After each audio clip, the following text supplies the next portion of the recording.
Bien, muy buenos días, estudiantes. Bienvenidos a esta sesión de filosofía, en la cual vamos a ver el primer tema de la unidad 2. Empecemos. Voy a empezar a compartir pantalla. Bien. Eh, en esta sesión vamos a ver lo que es el tema 1 de la unidad 2 del sujeto filosófico y el saber científico, desafío y problemas éticos. Vamos a ver la filosofía cristiana medieval, el Renacimiento y la posmodernidad, el cual corresponde al tema número 1. Vamos con los...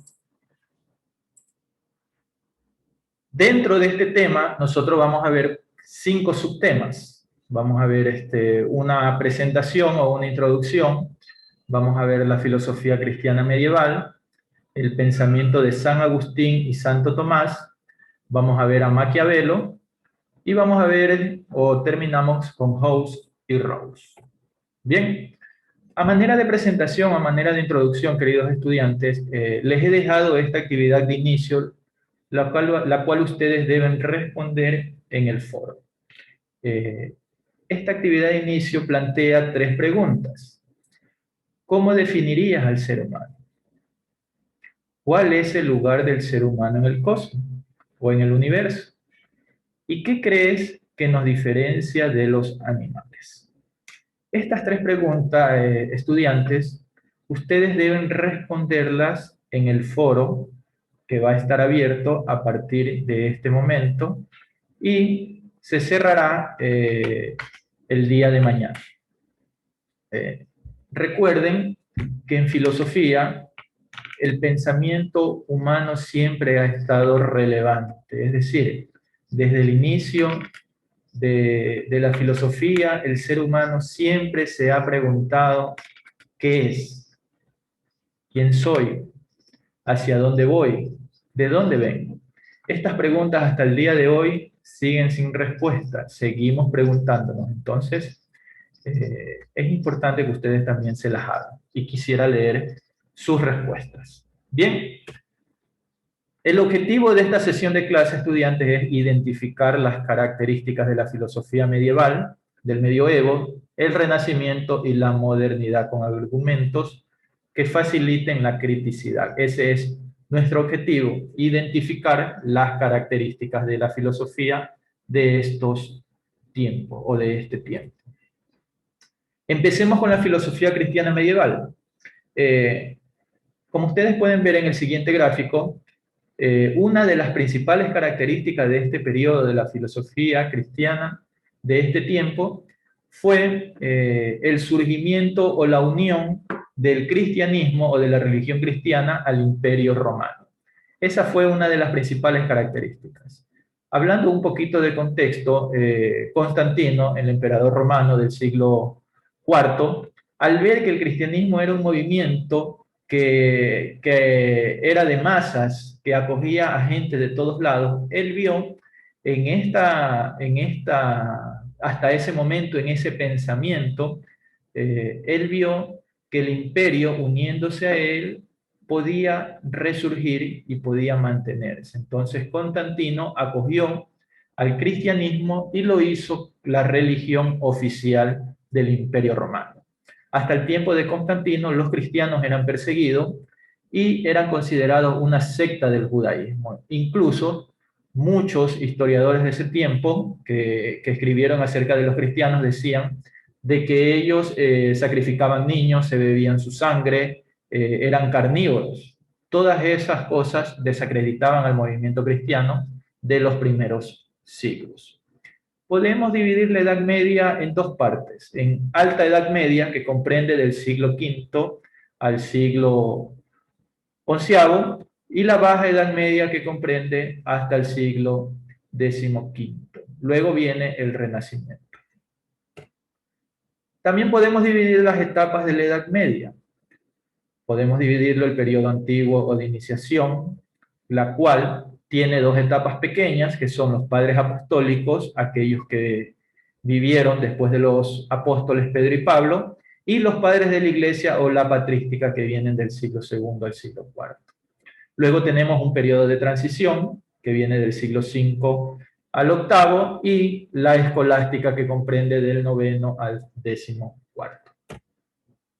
En este primer periodo antiguo o de iniciación que va del siglo I al siglo IV, nosotros tenemos a los padres apostólicos y a los padres de la iglesia o la patrística. Los padres apostólicos fueron los primeros pensadores filosóficos que tomaron el cristianismo para poder generar ciertas cuestiones. Muchas de estas cuestiones eran dirigidas a la forma en que el ser humano se debía de comportar, es decir, iban dirigidas a la ética y a la moral. Su pensamiento iba enfocado en estas dos partes. ¿Por qué? Porque los primeros cristianos pensaban que Jesucristo iba a llegar, que el fin del mundo estaba cerca. Y entonces ellos querían moldear sus vidas para ser dignos de ese nuevo advenimiento. Entre los padres apostólicos tenemos a Bernabé, a Clemente de Roma, Ireneo de León, Ignacio de Antioquía, Hermas de Roma. Todos estos padres apostólicos fueron discípulos de tanto de Pedro, de Pablo y de Santiago, de Juan, o sea, de los primeros apóstoles de Jesucristo. En este siguiente periodo tenemos los padres de la iglesia o las patrísticas. Este fue un grupo de escritores que en muchos de sus casos fueron apologistas. ¿Qué significa el término apologista? Significa que ellos escribían para defender al movimiento cristiano. En este tiempo, muchos, tanto gobernantes como de otros movimientos religiosos, atacaban al cristianismo tanto por su forma de vivir como por la forma en que ellos actuaban. Entonces, llegaron este grupo de escritores que empezaron a defender la doctrina de la iglesia cristiana en ese momento. En este tiempo, el pensamiento filosófico pasó a llamarse teología. Teología significa la materia de Dios o la enseñanza de Dios. Entre estos padres de la iglesia tenemos o podemos destacar a cuatro: Ambrosio, Jerónimo de Estridón, Agustín de Hipona y Gregorio Magno. Algunos aspectos relevantes de este periodo de transición podemos tener el dominio de la Iglesia Católica sobre el Imperio Romano. Como dijimos anteriormente, Constantino el Grande acoge a la religión cristiana como la religión oficial del imperio, y es decir, por decreto, todo el Imperio Romano se convierte en cristiano. Podemos ver también la decadencia del Imperio Occidental, empezaron los ataques de los pueblos bárbaros, hubo una división entre Oriente y Occidente debido al pensamiento filosófico de estos ambos, y por último tenemos el surgimiento y la expansión del Islam. Luego entramos al periodo que conocemos como escolástica. La escolástica es un movimiento tanto teológico como filosófico que acoge la filosofía como una manera de entender la revelación divina. Es decir, los escolásticos pensaban o creían que a través del razonamiento profundo, a través de la meditación, a través de la introspección, podían llegar al conocimiento de Dios. Entonces, la escolástica domina totalmente las catedrales, domina los seminarios, domina los conventos, todo esto que dieron lugar o que se formaron entre los siglos IX y XIV. Dentro de este periodo de la Edad Media podemos destacar a dos personajes o a dos filósofos. El primero es San Agustín de Hipona y el segundo, Santo Tomás de Aquino. En el pensamiento de San Agustín nosotros podemos encontrar una dualidad entre el bien y el mal. San Agustín leyó mucho a Platón. Entonces, su pensamiento está muy influenciado por esta dualidad que también tenía Platón sobre la materia y sobre el espíritu. En su obra, La ciudad de Dios, San Agustín expone esta dualidad, haciendo ver de que en el mundo existen dos clases de ciudades. La ciudad terrenal, que es la ciudad del hombre, podríamos decir la ciudad mala, y la ciudad de Dios, que es la ciudad buena, la ciudad que está en el cielo y a la cual todos tenemos que aspirar. Esta dualidad también proviene del maniqueísmo, ya que San Agustín, cuando fue joven, fue maniqueo, y el maniqueísmo promulgaba que existía un Dios bueno y un Dios malo. Por el otro lado, tenemos el pensamiento de Santo Tomás de Aquino. Santo Tomás de Aquino era un hombre muy culto, muy sapiense, muy inteligente, tuvo mucha influencia hasta el día de hoy en el pensamiento de la Iglesia Católica Romana. Al contrario de San Agustín, Santo Tomás fue influenciado por el pensamiento aristotélico. El pensamiento aristotélico siempre conviene o tiene una trinidad que es cuerpo, mente y alma. Entonces, Santo Tomás acoge el pensamiento aristotélico y también lo cristianiza, por así decirlo. Para Santo Tomás era posible llegar al conocimiento último, al conocimiento de Dios, pero solamente a través de la razón, gracias a la revelación de Dios. Es decir, Dios en su infinita gracia nos revela por medio de la razón y por medio de la introspección sus fundamentos. El pensamiento de Santo Tomás todavía es utilizado en la Iglesia Católica Romana, lo podemos ver en el Catecismo, incluso en la liturgia de la Iglesia Católica. Luego de estos dos pensadores de la Edad Media tenemos a Maquiavelo. La influencia de Maquiavelo en este tiempo es, especialmente en la política, es inmensa. Maquiavelo era un hombre muy práctico, muy pragmático, por así decirlo. Para él, el gobernante está por encima de todos y el gobernante tiene que hacer lo que tiene que hacer para mantener el gobierno y por ende el orden. El fin justifica los medios, era una de sus frases, con la cual daba a entender de que para mantener un status quo o por así decirlo, mantener un orden, el gobernante debe de estar dispuesto a dejar aquella moral, aquellos valores religiosos, etcétera, etcétera, para poder realizar o poder hacer lo que se debe. Para Maquiavelo, la religión solamente era una forma de poder controlar y mantener al pueblo a raya. Tenemos un legado que dejó a los gobernantes muy amplio. A los gobernantes, Maquiavelo decía que ellos tenían que conquistar o mantener el poder como sea. Analizó mucho de esto en su obra El Príncipe.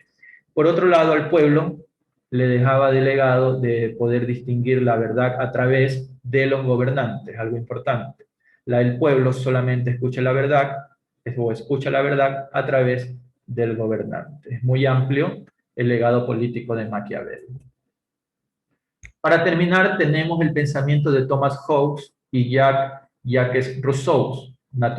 Hobbes, natural de Inglaterra, era un hombre que promulgaba la ley natural, es decir, que el ser humano era como el animal. Y ustedes saben que el animal, siempre en el reino animal se mantiene la ley del más fuerte. Para él, el ser humano en estado animal es amenazante, es negativo. Por de ahí su célebre frase, el hombre es un lobo para el hombre. Por el otro lado tenemos a Rawls, a Jacques Rousseau, el cual creía todo lo contrario. Para él, el ser humano en estado natural es feliz. El estado natural es bueno. Pero ¿qué era la sociedad? Era la costumbre, era la civilización, era la cultura la que generaba desigualdades y por lo tanto pervertía la mente del hombre. Él introduce la imagen de que el hombre es inocente desde el principio, por lo cual estaba eximido del pecado original. Bien, luego de haber visto el pensamiento de estos filósofos de la Edad Media y el modernismo, estudiantes, tenemos esta actividad de cierre que ustedes deben de realizar.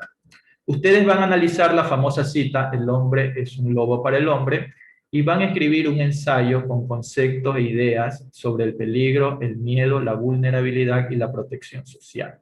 Es decir, si es que realmente se aplica esta frase de que el hombre es un lobo para el hombre en este tiempo. Su trabajo no debe ser menor de 100 palabras, debe ser entregado en el foro de actividades y además ustedes deben de comentar 3 respuestas de sus compañeros. Bien, esa es la actividad, queridos estudiantes. Vamos a... Correcto. Bien. Bien. Si no hay ninguna pregunta, les agradezco el haber estado aquí en esta sesión de aprendizaje.